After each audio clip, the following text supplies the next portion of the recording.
ജെറുസലേമിൽ പോയിട്ടുള്ള ഒത്തിരി പേര് ഇവിടെ ഇരിപ്പുണ്ട്.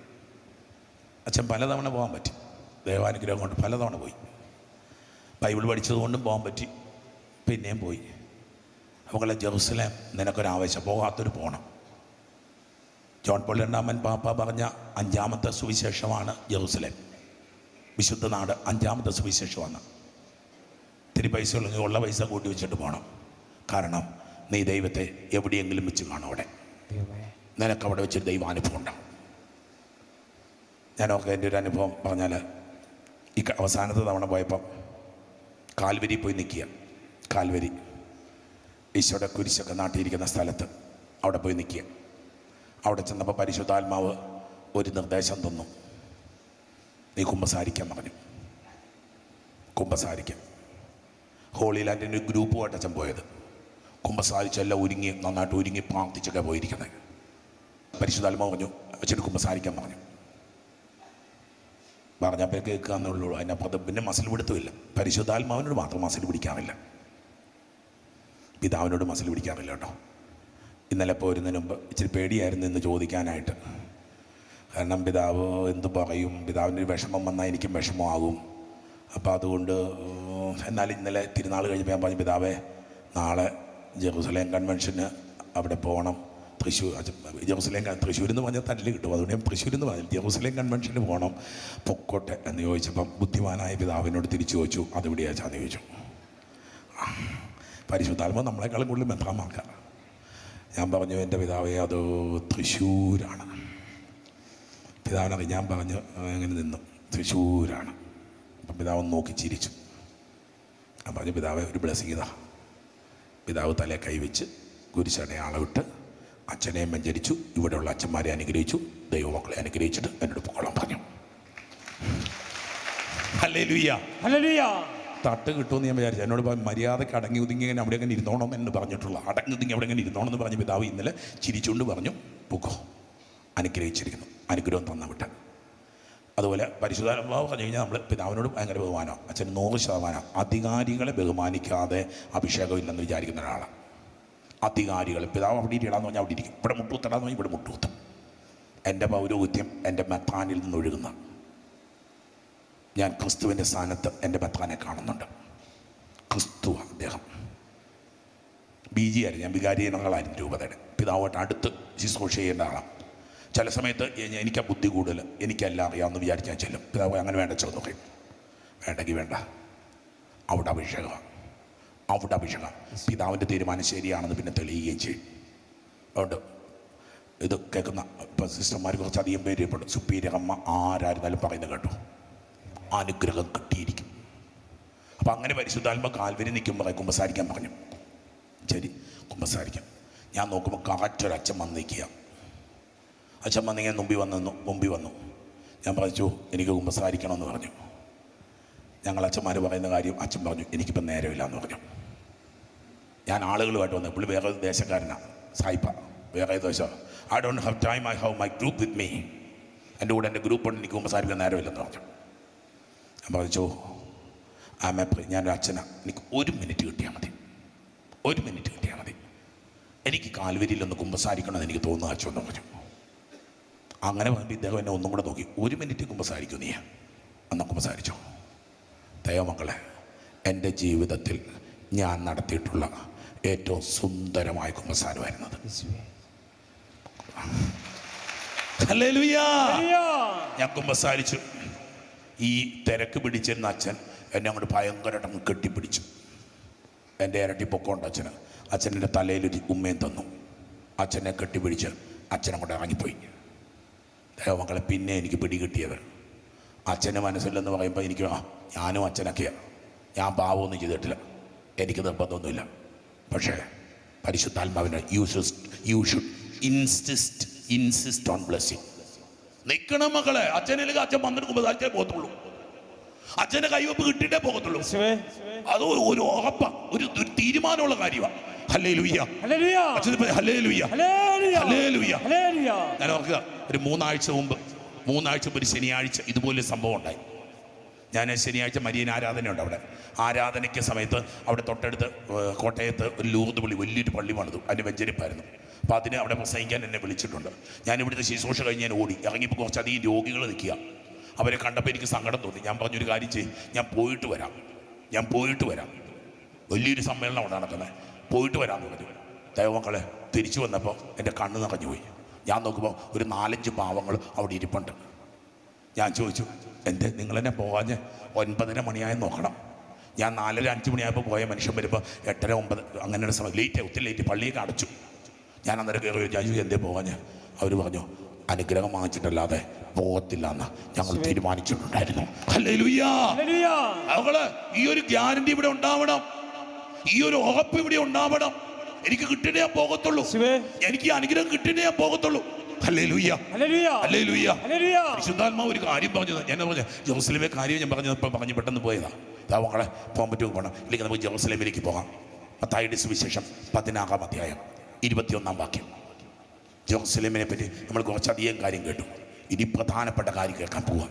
ജെറുസലേം 16-ാം അധ്യായം 21-ാം വാക്യം.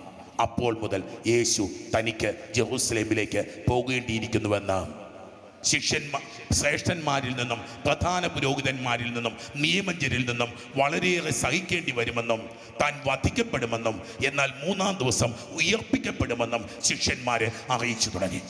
ജെറുസലേമിലേക്ക് യാത്ര ചെയ്യുന്ന പൊന്നു കർത്താവ്, മത്തായി സുവിശേഷം 16-ാം അധ്യായം 20. ജെറുസലേമിലേക്കുള്ള യാത്ര സുഖകരമായ യാത്രയല്ല. അവങ്ങള് ജെറുസലേമെ സ്നേഹിക്കുന്ന അത്ര എളുപ്പമുള്ള കാര്യമല്ല. പറഞ്ഞല്ലോ, ഈ പൗരോഹിത്യത്തിൽ നിൽക്കുക അത്ര എളുപ്പമുള്ള കാര്യമല്ല. ഈ ശുശ്രൂഷകൾ ചെയ്യുക അത്ര എളുപ്പമുള്ള കാര്യമല്ല. തുടക്കത്തിൽ ഇപ്പൊ ആനന്ദമാണ് മക്കളെ, ഇപ്പൊ ആഹ്ലാദമായി ശുശ്രൂഷ, ഇപ്പോഴാഹ്ലാദമായി ശുശ്രൂഷ.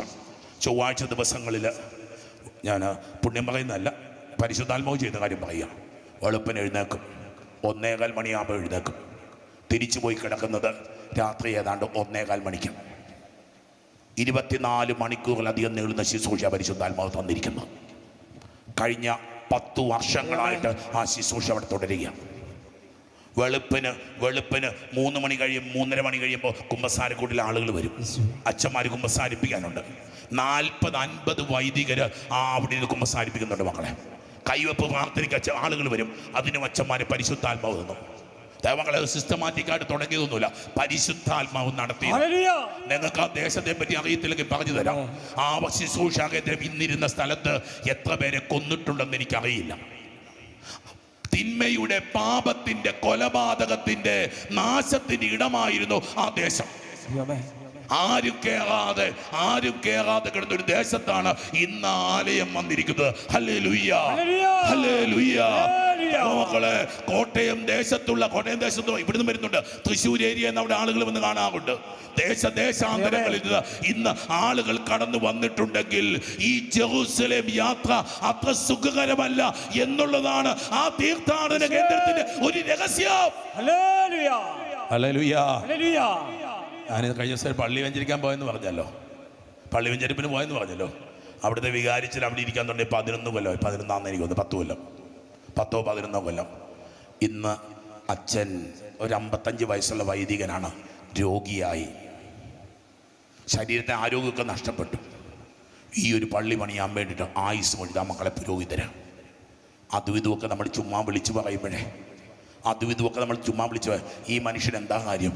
നാളെ പിതാവ് അദ്ദേഹത്തെ മാറ്റി വേറൊരു പള്ളിയിലോട്ട് വെക്കും. ഇദ്ദേഹത്തിന് കുടുംബസ്വത്തൊന്നും അല്ല ഇത്. ഇദ്ദേഹം ഇവിടെ ഒന്നും മരിക്കാനും പോകുന്നില്ല. ഇവിടെ ഇയാളുടെ വീടുമല്ല. ഒരു ബന്ധവും ഇല്ലാത്ത മണ്ണില് ഒരാലയം പണിയാനായി ഈ ദേവസജ്ജനക്ക് എന്താ അസുഖ, ഈ കൊച്ചമ്മക്ക് എന്താ അസുഖ? മിടുക്കന്മാർ ഓടി നടന്ന് നല്ല സുഖമായിട്ട് ജീവി കിടന്ന് ഉറങ്ങും, ഭക്ഷണം കഴിക്കുക, എല്ലാം ചെയ്യേണ്ട കാലത്ത് ഇതൊക്കെ വേണ്ട എന്ന് പറഞ്ഞുകൊണ്ട് ക്രിസ്തുവിന്റെ കുരിശിനെ ഉയർത്തിപ്പിടിക്കുന്ന പുരോഹിതൻ. അറിയാം മക്കളെ, ഞങ്ങൾക്കറിയാം ഈ യാത്ര അത്ര സുഖകരമല്ല.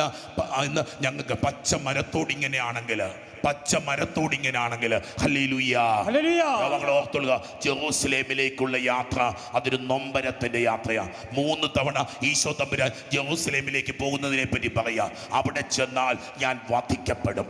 ദൈവമക്കളെ, ജെറൂസലേമും ബലിയും തമ്മിൽ ബന്ധമുണ്ടെന്ന്, ജെറൂസലേമും ബലിയും തമ്മിൽ ബന്ധമുണ്ടെന്ന്. ജീവിതം അനുഗ്രഹിക്കപ്പെടണമെങ്കിൽ ഒരു ബലിയുടെ അനുഭവം ഉണ്ട് മക്കളെ. അച്ഛൻ്റെ ജീവിതം ഒരു ബലിയാക്കി മാറ്റുമ്പോഴേ അഭിഷേകം ഒഴുകത്തുള്ളൂ മക്കളെ. 2 വാക്യത്തിൽ പറയാം. ഞാൻ അച്ഛൻ പറഞ്ഞ് ഇരിഞ്ഞാലക്കുട വരുമ്പോൾ എൻ്റെ 2 സഹോദരങ്ങൾക്ക് ഒരു സഹോദരന് മാരക രോഗം ഉണ്ടായിരുന്നു. ബ്രെയിൻ ട്യൂമറായിരുന്നു. അനിയൻ 40 വയസ്സ് 42 വയസ്സ് 40 വയസ്സ് അന്ന് 40 വയസ്സുണ്ടായിരുന്നു. അവന് ബ്രെയിൻ ട്യൂമറായിരുന്നു. 3 കുഞ്ഞുങ്ങളുടെ അപ്പൻ. അവൻ അങ്ങോട്ടും ഇങ്ങോട്ടും തിരിയാതെ കിടക്കുമ്പോഴാണ് ഞാൻ അന്ന് ഇരിഞ്ഞാലക്കുട വന്ന് പ്രസംഗിച്ചത്. വിഷയമൊക്കെ എൻ്റെ മനസ്സിൽ ഇപ്പോഴും ഇരിപ്പുണ്ടെന്ന് പറഞ്ഞത്. നിന്റെ നൊമ്പരങ്ങളുടെ തീയിൽ ചവിട്ടി നിന്ന് നീ വചനം പറഞ്ഞാൽ നിന്റെ വചനം പരിശുദ്ധാത്മാവിൻ്റെ അഗ്നിയായി മാറും. ഇതായിരുന്നു അന്നത്തെ വിഷയം. അന്ന് ഇരിഞ്ഞാലക്കുട പ്രസംഗിച്ച വിഷയം ഇതായിരുന്നു. നിന്റെ ജീവിതത്തിന്റെ തീയിൽ നിന്ന് നീ വചനം പറഞ്ഞാൽ നിന്റെ വാക്കുകൾ പരിശുദ്ധാത്മാവിന്റെ അഗ്നിയായി മാറും. അവങ്ങളെ 2 വർഷങ്ങൾക്ക് മുമ്പ് 50 ദിവസങ്ങളുടെ ഇടവേളയിൽ ആദ്യം അനുജൻ മരിച്ചു. 42 വയസ്സുള്ള അനിയൻ മരിച്ചു. 50-ാം ദിവസം 50 വയസ്സുള്ള ചേട്ടനും മരിച്ചു. എന്നോട് ഒരുപാട് പേര് പറഞ്ഞു, ചാ പണി നിർത്തുക. വൈദിക സുഹൃത്തുക്കൾ പറഞ്ഞു, അച്ഛൻ്റെ ശുശ്രൂഷ കൊണ്ടാണ് കുടുംബത്തിൽ ഈ ദുരന്തങ്ങളൊക്കെ വന്നുകൊണ്ടിരിക്കുന്നതാണ്. ദൈവമക്കളെ, അന്ന് ഞാൻ പറഞ്ഞു, എന്നോട് പറഞ്ഞ അച്ഛന്മാരോട്, ഞാനും കൂടെ മരിച്ചു വീഴുന്നത് വരെ ഈ ശുശ്രൂഷ തുടർന്നുകൊണ്ടിരിക്കും. ഒരു ക്രിസ്തുവിന്റെ സ്നേഹത്തിൽ നിന്ന് ആരെന്നെ വേർപെടുത്തും? ക്രിസ്തുവിന്റെ സ്നേഹത്തിൽ നിന്ന് ആരെന്നെ വേർപെടുത്തും? ഹല്ലേലൂയ. അനുജൻ ക്യാൻസർ രോഗം ബാധിച്ച് മരിച്ചെങ്കിൽ പിന്നീട് അനേക ക്യാൻസർ രോഗികൾ ഈ എളിയ പുരോഹിതം പ്രാർത്ഥിച്ചപ്പോൾ സുഖപ്പെട്ടിട്ടുണ്ട് എന്നല്ല ഉറപ്പുണ്ട്, സാക്ഷ്യപ്പെടുത്തിയിട്ടുണ്ട്. ഹല്ലേലൂയ. അതേ മക്കള്, കൊടുക്കാൻ ഒരു ബലി ഉണ്ടാവണം. നിനക്ക് ജെറൂസലേമായി മാറണമെങ്കിൽ, നിന്റെ ജീവിതത്തിൽ ദൈവത്തിന്റെ മഹത്വം ഇറങ്ങണമെങ്കിൽ നീ ഒരു ബലിയായി മാറണം. ഹല്ലേലൂയ. ഹല്ലേലൂയ. ഹല്ലേലൂയ. മക്കളെ, ബലി സങ്കടമല്ല മക്കളെ, ബലി അഭിഷേകമാണ്. ബലി സങ്കടമല്ല. ഉൽപ്പത്തി പുസ്തകത്തിന്റെ 22-ാം അധ്യായത്തിൽ നമ്മൾ ഈ സംഭവം കാണുക. ഞാൻ വായിക്കുന്നില്ല, നിങ്ങൾക്കറിയാം സംഭവം. നിങ്ങൾക്കറിയാം, തൻ്റെ ജീവൻ 100-ാം വയസ്സിൽ തനിക്ക് കിട്ടിയ കുട്ടിയായത്. 100-ാം വയസ്സിൽ പ്രവചനങ്ങളുടെ പൂർത്തീകരണം, വാഗ്ദാനങ്ങളുടെ പൂർത്തീകരണം. തമ്പുരാൻ പറഞ്ഞു, ആ വാഗ്ദാനത്തിന്റെ പൂർത്തീകരണം ഇങ്ങോട്ട് തന്നേര്, ആ പ്രവചനങ്ങളുടെ പൂർത്തീകരണം ഇങ്ങ് തന്നേര്, ആ അനുഗ്രഹത്തിന്റെ അനുഗ്രഹം ഇങ്ങോട്ട് തിരിച്ചു തന്നേക്ക്. ദൈവമക്കള്, ആവേശത്തോടെ ബലിയർപ്പിക്കാൻ കടന്നുപോയവന്റെ പേരാണ് പൂർവ്വപിതാവായ അബ്രഹാം. നമ്മള് പറയുന്ന പോലെ ചങ്കുപൊട്ടി നിലവിളിച്ച്, അതൊക്കെ നാടകമാ മക്കളെ, അതൊക്കെ നാടകമാ.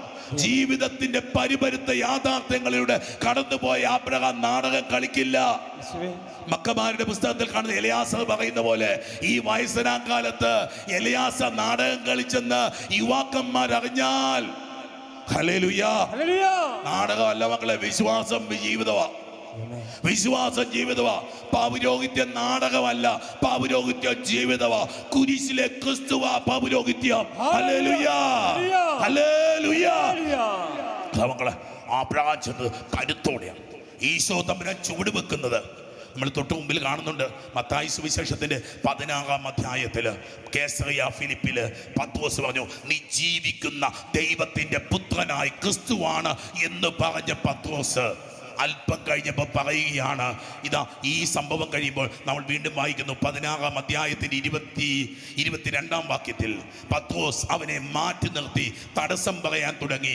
ദൈവം കനിയട്ടെ, കർത്താവേ, ഇതൊരിക്കലും നിനക്ക് സംഭവിക്കാതിരിക്കട്ടെ. ദൈവമക്കളെ, കരുത്തോടെ മുമ്പോട്ട് പോകുന്നവനാണ് വിശ്വാസി. ജീവിതത്തിലെ പ്രതിസന്ധികളുടെ മുകളിലൂടെ നടക്കുന്നവനാണ് വിശ്വാസി. You have to walk over മക്കളെ. എത്തും. സങ്കീർത്തകൻ പറഞ്ഞില്ലേ 23-ാം സങ്കീർത്തനത്തില്, മരണത്തിന്റെ താഴ്വരയിലൂടെയാണ് ഞാൻ നടന്നു നീങ്ങുന്നതെങ്കിലും. Hallelujah, hallelujah, hallelujah, hallelujah, hallelujah. നിനക്ക് സംഭവിക്കാതെ പത്രോസ് പറയുക, ക്രിസ്തു എന്തിനാ ഭയപ്പെടണമെന്ന് നിങ്ങൾ പറയുന്നത്? ക്രിസ്തുവിനെ എന്തിനാ നിങ്ങൾ ഈ ചെറുതാക്കുന്നത്? ക്രിസ്ത്യാനി ചെറുതാകാൻ പാടില്ലെന്ന്, വിശ്വാസി ചെറുതാകാൻ പാടില്ലെന്ന് പേര് പറയുന്ന വിശ്വാസികളൊക്കെ ആരാ മക്കളെ? ചെറുതാവാതെ ജീവിച്ചവര്, ചെറുതായി വലുതായവര്, രക്തസാക്ഷികള്.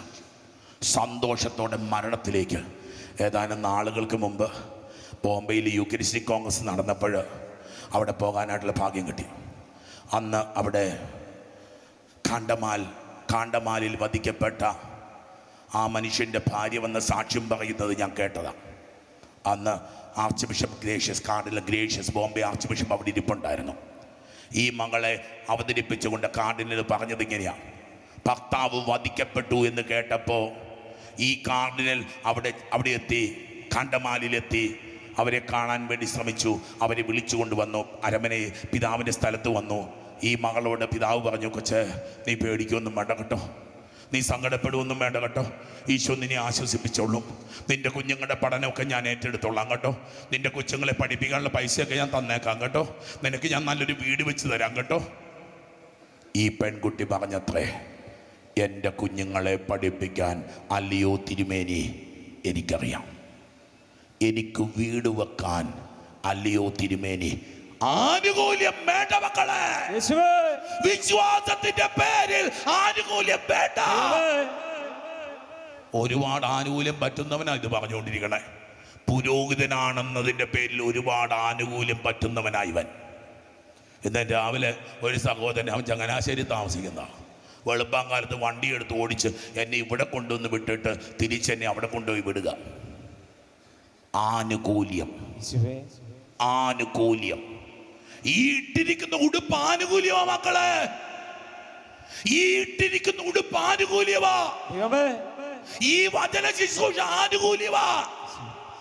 ജീവിതത്തെ മുഴുവൻ ഞാൻ ആനുകൂല്യമായിട്ട് കാണുക മക്കളെ. കർത്താവിനെ വിറ്റ കാശായത്, കർത്താവിന്റെ പേരിൽ ഞാൻ എടുത്ത ആനുകൂല്യങ്ങളാണ്. ആനുകൂല്യപ്പെട്ട ആ മകള് പറഞ്ഞു, എന്റെ മക്കളെ നീ പഠിപ്പിക്കണ്ട, എനിക്ക് വീടും വെച്ച് തരണ്ട, എന്റെ ഭർത്താവിനെ നിനക്കൊരു രക്തസാക്ഷിയായി പ്രഖ്യാപിക്കാൻ പറ്റുമോ? കൈയടിച്ചു കർത്താവിന് ഭാഗം. മകളെ വിങ്ങിപ്പെട്ട് പൊട്ടുന്നൊരു പെണ്ണല്ല അവള്.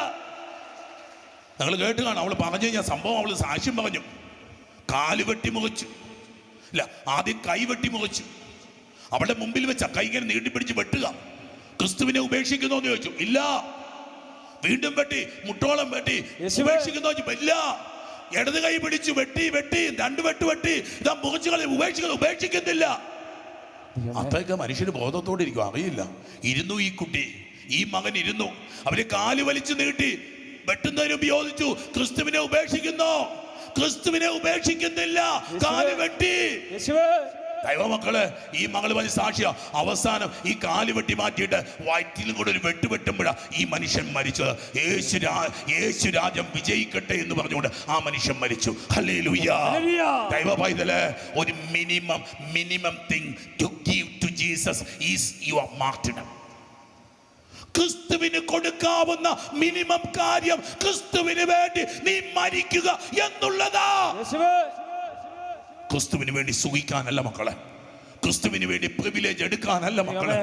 ഈ കാലഘട്ടത്തിൽ സഭയ്ക്കെതിരായിട്ട് ഒരുപാട് വെല്ലുവിളികൾ ഉയരുമ്പോ പരിശുദ്ധാത്മാവ് പറഞ്ഞു തരുന്നത് ഇതാ തന്നെയാണ്. ക്രിസ്തുവിന്റെ മുറിവുകൾ, ഗലാത്യ ലേഖനം 6-ാം അധ്യായത്തിന്റെ 17-ാം തിരുവചനം, ക്രിസ്തുവിന്റെ ശരീരത്തിന് മുറിവുകൾ സഭയിൽ ഉണ്ടാവട്ടെ. Hallelujah, hallelujah, hallelujah. ഞാൻ രാവിലെ വന്നപ്പോ എൻ്റെ കൂടെ ഒരു കൊച്ചച്ഛൻ കൂടി. ചില പേര് ഞാൻ ചോദിച്ചില്ല, കാരണം ഓർത്തിരിക്കുന്നില്ല. പിന്നെ എന്തിനാ പാവത്തിൻ്റെ പേര് വെറുതെ പറഞ്ഞ പുള്ളി ഒരു ഹല്ലേലൂയ വേണമെങ്കിൽ ആ പേര് കൊണ്ട് പറഞ്ഞോട്ട് എനിക്ക് പേരൊന്നും ചോദിച്ചില്ല. താടിയുള്ള കൊച്ചച്ഛൻ, കുഞ്ഞച്ഛൻ. അച്ഛനോട് പറഞ്ഞു, അച്ഛാ ജീവിതം മുഴുവൻ ഇതിനു വേണ്ടിയിട്ട്, ഇത് മുഴുവൻ ഇതിനു വേണ്ടിയിട്ട്. ഏതിനു വേണ്ടി? സുവിശേഷത്തിന് വേണ്ടി. എനിക്ക് ഒത്തിരി സന്തോഷം തോന്നി മക്കളെ. കഴിഞ്ഞ വണ്ണം വന്നപ്പോൾ ഞാൻ വളരെ എക്സൈറ്റഡ് ആണ് പോയത്. കഴിഞ്ഞ തവണ ഒത്തിരി ആനന്ദത്തോടുകൂടിയാണ് മടങ്ങി. ഈ ശുശ്രൂഷകർ കയ്യിൽ കൊന്തയും പിടിച്ച് കൊന്തയും ചൊല്ലി നടക്കുന്ന ശുശ്രൂഷകർ എന്നെ വല്ലാതെ ത്രസിപ്പിച്ചു. ഐ വാസ് സോ എക്സൈറ്റഡ് ഇവിടുത്തെ ശുശ്രൂഷകരെ കണ്ടിട്ട്. ഞങ്ങളുടെ ശുശ്രൂഷ മീറ്റിംഗ് വരുമ്പോൾ ഞാൻ പറയും യെരൂശലേമിൽ പോയി കാണണം, അവിടുത്തെ ശുശ്രൂഷകരുടെ തീഷ്ണത ആവേശം കാണണമെന്ന് ഞാൻ മക്കളോട് പലതവണ ഞാൻ പറഞ്ഞിട്ടുണ്ട്.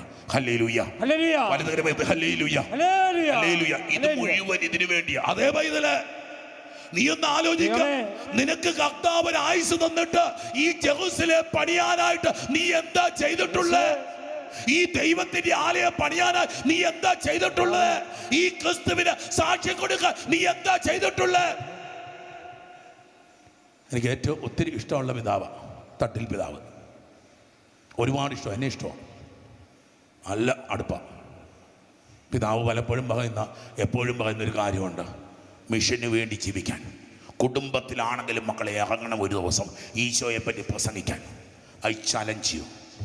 ഒരു ദിവസം മൈക്ക് കെട്ടി, അച്ഛനെ ഇതൊക്കെ പറയാൻ എളുപ്പമാണ്, ഇത് ഇങ്ങനെ മൈക്ക് വെച്ച് കെട്ടി പ്രസംഗിക്കാൻ എളുപ്പമാണ്. നിങ്ങളെല്ലാം കൂടി ഇരുന്ന് വന്നാൽ വീടാന്തരം കയറണം. ക്രിസ്തു രക്ഷകനാണെന്ന്, യേശു രക്ഷകനാണെന്ന്, ആകാശത്തിന് കീഴ് മനുഷ്യ രക്ഷയ്ക്ക് മറ്റൊരു നാമം നൽകപ്പെട്ടിട്ടില്ലെന്ന് എന്റെ ജീവിതത്തിലോട്ട് നോക്കിക്കേ. 15 എന്റെ ജീവിതത്തിലേക്ക് നോക്കിക്കേ. ഞാൻ യേശുവിനെ സ്വന്തമാക്കി കഴിഞ്ഞപ്പോ എന്റെ ജീവിതത്തിൽ സംഭവിച്ചത്. പ്രഘോഷിക്കണം മക്കളെ. അപ്പോസ്തലൻ പറഞ്ഞില്ലേ ഞാൻ സുവിശേഷം പ്രസംഗിക്കുന്നില്ല എങ്കിൽ, ഞാൻ കൊരിന്തോസ് ലേഖനത്തിൽ അപ്പോസ്തലൻ പറഞ്ഞില്ലേ ഞാൻ സുവിശേഷം പ്രസംഗിക്കുന്നില്ല എങ്കിൽ എനിക്ക് ശാപം. തിരുവചനം 1 കൊരിന്തോസ് 9-ാം അധ്യായത്തില് ഞാൻ സുവിശേഷം പ്രസംഗിക്കുന്നെങ്കിൽ അതിലെനിക്ക് അഹംഭാവത്തിന് വകയില്ല, അതെന്റെ കടമയാണ്. ഞാൻ സുവിശേഷം പ്രസംഗിക്കുന്നില്ലെങ്കിൽ എനിക്ക് ദുരിതം. കുഞ്ഞ്, നിന്റെ വീട് നീ കെട്ടിപ്പടുക്കാറില്ലടാ കുട്ടാ. നിന്റെ വീടിന് ഇച്ചിരി നിറമാകുമ്പോ നീ നല്ല പെയിന്റ്, വെള്ള പെയിന്റ് വാങ്ങിച്ചടിക്കാറില്ലേ? നിന്റെ സഭയെ പണിതുയർത്താൻ, നിന്റെ വിശ്വാസത്തെ പങ്കുവെച്ചു കൊടുക്കാൻ നീ ഒരുക്കമാണോ? അസീസിയിലെ ഫ്രാൻസിസ് പുണ്യാളൻ എന്നെ വല്ലാതെ ശല്യപ്പെടുത്തുന്ന, എന്നെ വല്ലാതെ അസ്വസ്ഥപ്പെടുത്തുന്ന, ഒരുപക്ഷെ ഞാൻ ഏറ്റവും കൂടുതൽ സ്നേഹിക്കുന്ന ഒരു വിശുദ്ധനാ അസീസിയിലെ ഫ്രാൻസിസ് പുണ്യാളൻ. തിരുവചനം പറഞ്ഞ കാറ്റ് അതിനിഷ്ടമുള്ളിടത്തേക്ക് വീശുന്നു. പരിശുദ്ധാത്മാവ് ഇഷ്ടമുള്ളിടത്തേക്ക് കൊണ്ടുപോകും. ആ കൂട്ടത്തിൽ പോയ പുണ്യാളന്റെ പേര് അസീസിലെ ഫ്രാൻസിസ്. San Damiano church. ഒരു ദിവസം പ്രാർത്ഥിച്ചുകൊണ്ട് കർത്താവ് പറഞ്ഞു എൻ്റെ ആലയം പുതുക്കി പണിയുക. അന്ന് തുടങ്ങി ഈ സാൻ ഡമിയാനോ ചർച്ച് പണിയാനായിട്ട് പഴയ പള്ളി ഒക്കെ പുതുക്കി പണിതു. അന്ന് രാത്രി കിടന്നപ്പോൾ വീണ്ടും കർത്താവ് ചോദിച്ചു, എന്തേ ഞാൻ പറഞ്ഞ കാര്യം നീ ചെയ്യാത്തത്? ഫ്രാൻസിസ് പറഞ്ഞു, ഞാൻ പള്ളി പുതുക്കി പണിതല്ലോ. ചോദിച്ചു, ആ പള്ളിയുടെ കാര്യമല്ല ഞാൻ പറഞ്ഞത്. ബെർണദീത്തോയുടെ മകനായ ഫ്രാൻസിസ്, നിന്നെ പുതുക്കി പണിയാ നിനക്ക് പറ്റുമോ? നീ എന്റെ സഭയെ പുതുക്കി പണിയുമോ? മക്കളെ, ഈ കാലഘട്ടത്തിൽ സഭയ്ക്ക് വേണ്ടി എന്തുമാത്രം നമ്മൾ പ്രാർത്ഥിക്കുന്നുണ്ട്, പുരോഹിതർക്ക് വേണ്ടി നമ്മൾ എന്തുമാത്രം പ്രാർത്ഥിക്കുന്നു. ദൈവങ്ങളെ, നമ്മൾ ആരെയും വെറുക്കുന്നില്ല, നമ്മൾ ആരെയും ശപിക്കുന്നില്ല, നമ്മൾ ആർക്കും എതിരുമല്ല. ദൈവമക്കളെ, അനുഗ്രഹിക്കാൻ വേണ്ടിയ കർത്താവ് കരങ്ങൾ തന്നിട്ടുള്ളത്. നീ അനുഗ്രഹിക്ക. നിന്റെ അനുഗ്രഹം കിട്ടിക്കഴിയുമ്പോ ശത്രു നിനക്ക് മിത്രമാകും, എതിരാളി നിന്റെ അനുകൂലമാകും. ഹല്ലേലൂയ.